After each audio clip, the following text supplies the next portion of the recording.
Земјоделците од Штип и Свети Николе први ги добија картичките за точење евродизел гориво за земјоделска механизација.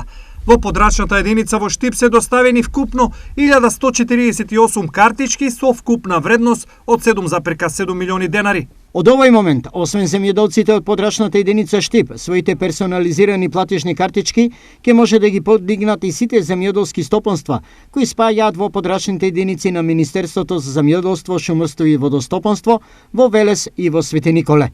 Истакна Бачовски, како и минатите години, и оваа важат истиот начин и принцип на користење на картичките.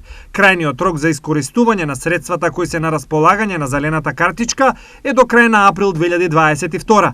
Согласно изработената методологија, висината на поддршката по корисник е утврдена во зависност од големината на површините и типот на земјоделски култури кои што се одгледуваат. Вкупно за оваа мерка обезбедени се 200 милиони денари.